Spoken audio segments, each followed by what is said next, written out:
Hello intelligent guy, I am Ajit Kumar from Multanimal Modi College Patiala.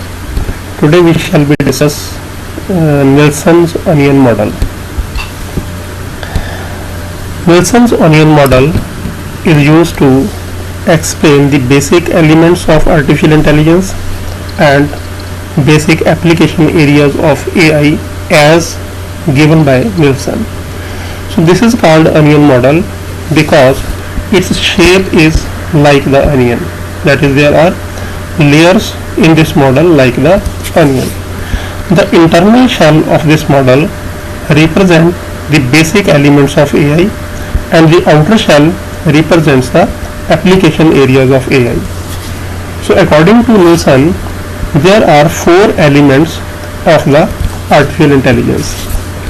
The first element is heuristic search, second knowledge representation, third common sense, reasoning and logic, and fourth is AI language and tools. So as far as first one, heuristic search is concerned, heuristic search is the search based on experience or based on knowledge. So in the coming lectures we will be explaining all these components in detail. So here I am just giving the introduction to them.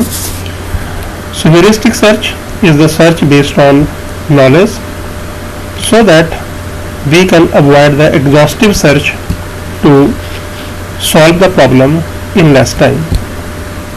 Then we have the techniques of knowledge representation. As we know that knowledge is very important part in AI application, so we must know the techniques of knowledge representation and how to process that knowledge in that particular representation. I mean, what are the various types of structure in which knowledge can be represented and manipulated. Another is component is common sense, reasoning and logic.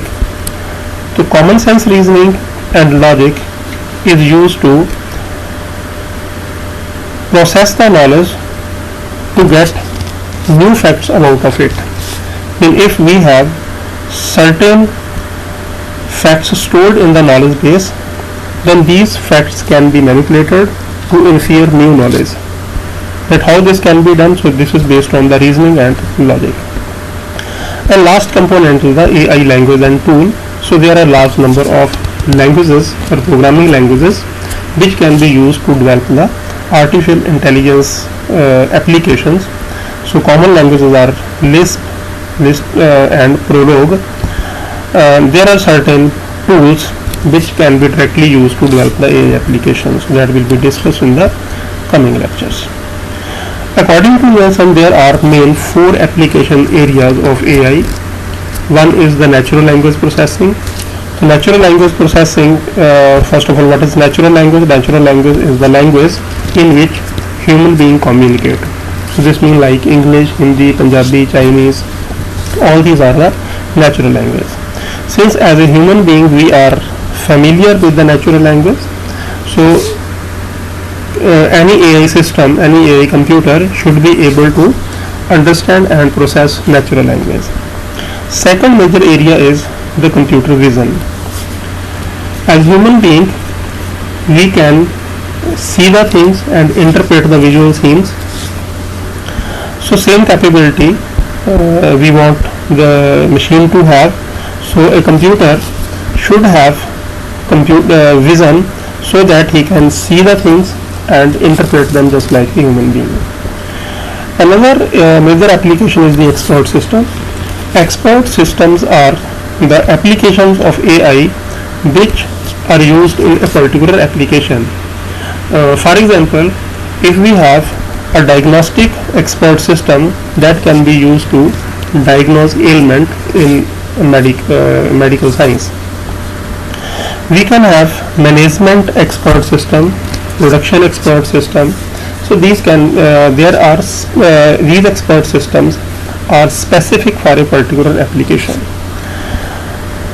And last one is problem solving and planning. So since this area, problem solving and planning, is the main area of human being, so we can find the applications of AI in this particular area also. In addition to Nielsen, there are some more applications of AI that are identified.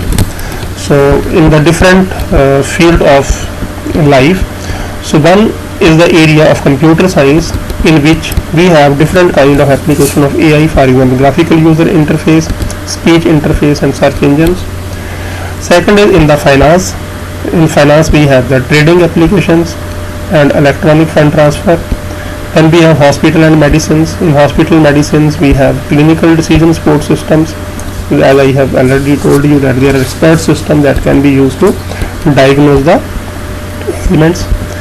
Then we have heavy industries in which we use the robotics, where particularly it is not possible for the human being to work, or very dangerous jobs are there, so we can put the robots on work there. Online and telephone customer service, that is online assistant and natural language processing applications are there. Then we have transportation. In transportation we have automatic driving car, automatic gearbox, parking control, automatic parking we say, then automatic toll plazas and so on. In telecommunication we have the heuristics for scheduling. There is the route scheduling also, that when one particular message is to be transferred to a particular destination, then we can schedule that message through a particular route. Toys and games, as we can say domestic robots, we have just like dog, cat, pups, etc. So these types of toys possess the AI. Then we have the music system, that is called sound processing. We have AI application in music also. Then aviation control system in aviation industry, and news and publishing we have the applications like summarization of information and translation of one language to another language and so on. So this list is very long, so you may find other areas also in which you can find the applications of AI at the moment. So thank you very much for learning with me. If you want to continue learning with me, then subscribe to my channel and have a nice time ahead. Thank you very much.